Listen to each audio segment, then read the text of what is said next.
Hey there, Elon families. Welcome back to Between the Oaks, where we bring you interviews with some of Elon's most interesting and important people. I'm Will Robertson, Director of Parent Engagement, and today I'm here in the Elon Community Garden, and we're going to talk to Michael Strickland. He's the Director of the Center for Environmental Studies, as well as an Assistant Teaching Professor in English and Environmental Studies. In today's chat, we're going to talk with Michael about how those two things intersect, English and Environmental Studies, and also learn about some of the exciting work going on here at the Community Garden and across the street at Loy Farm. Now let's go Between the Oaks.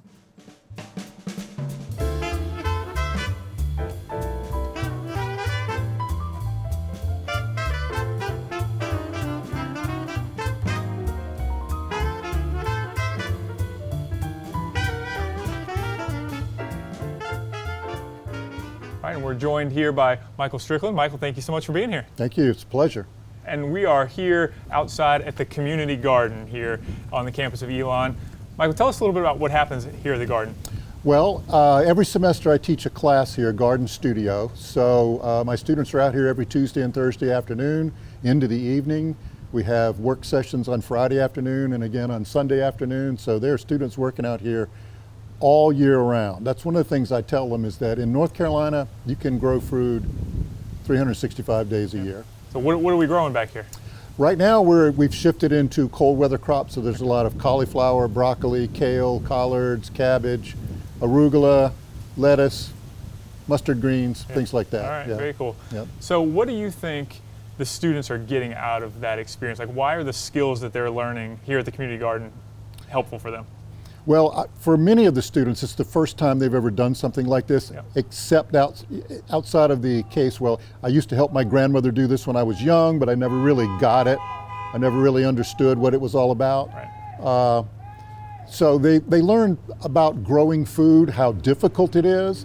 It changes their perspective on dietary habits. They learn to eat things that they didn't normally eat before. And it gives them a sense of self-reliance, how to do things. We kind of go on the philosophy of see one, do one, teach one.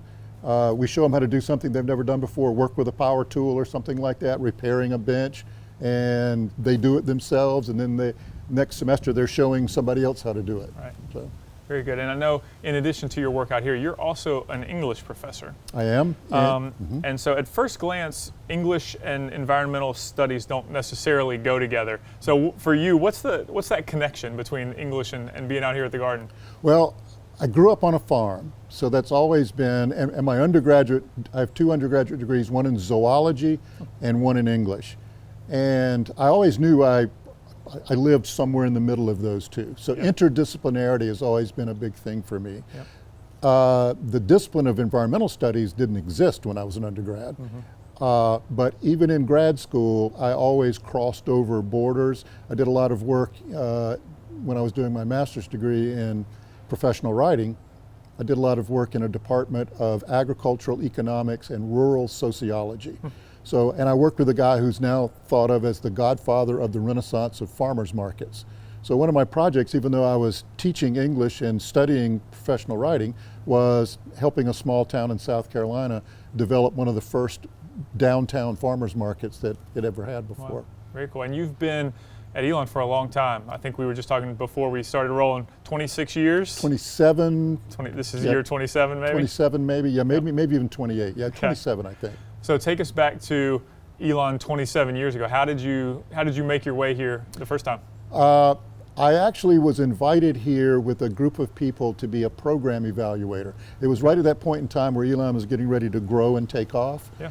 And a colleague of mine had a friend who taught here, and they put me on this team that came over to evaluate a program, and I met a couple of other people that I knew from the national conference circuit.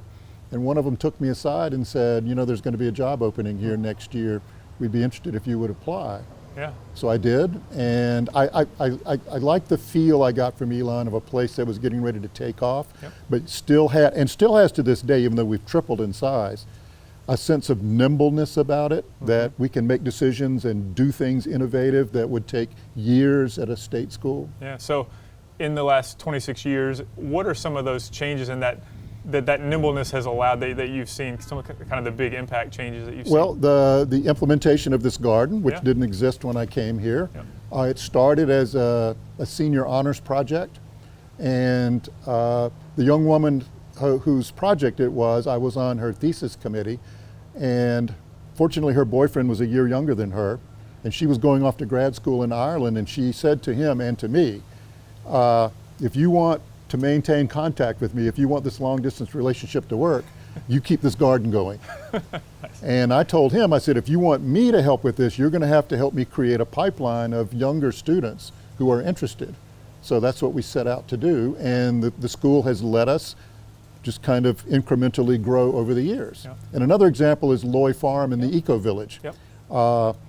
There was a time where there were people in the administration who wanted to turn Loy Farm into a giant parking lot and have faculty parking out there and have a bus going back and forth. And we fought them and made this big presentation about the benefit of having a farm on campus at a liberal arts school like this, and it worked. Yeah. Then, probably 12 years ago, we started pitching the idea of the Eco Village, of students living out at the farm. Yep. And it fell on deaf ears for several iterations. And then it was Dr. Book's first year, her second year.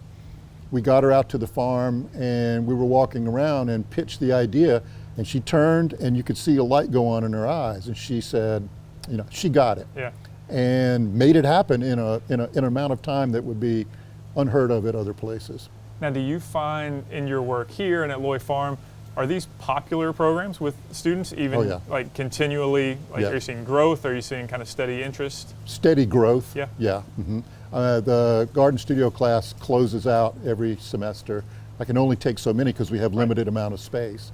In the first year that students were electing to live at the Eco Village, it was a limited number were applying, but they were applying to live there based on drawings. There were no houses there. Right. Once the houses were built and the first generation of students had lived there, then the waiting list blew up. Right. Yeah. Now, obviously, most of the people watching this at home are parents of students. So if they're listening to you talk about this kind of stuff and they're either like, I want my kid to get involved in that, or that's something that my kid might be interested in, what are the ways that Elon students can get involved, either at the community garden or Loy Farm?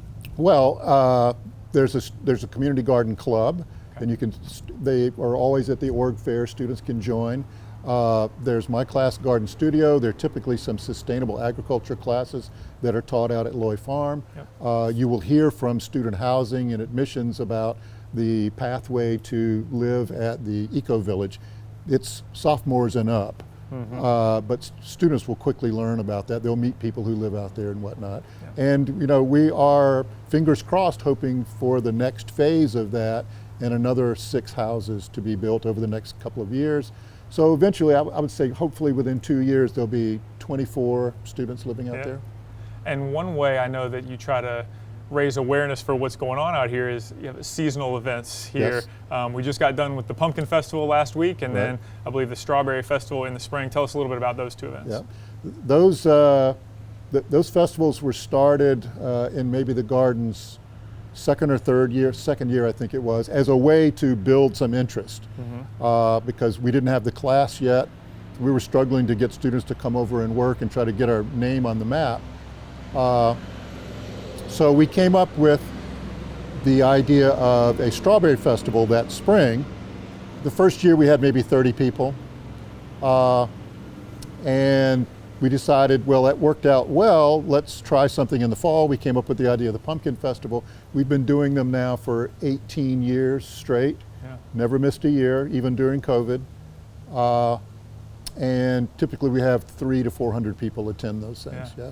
And that's something I know, one thing I always like to close these interviews with is getting a recommendation from you. So when parents come to visit their students, they're always looking for things to do.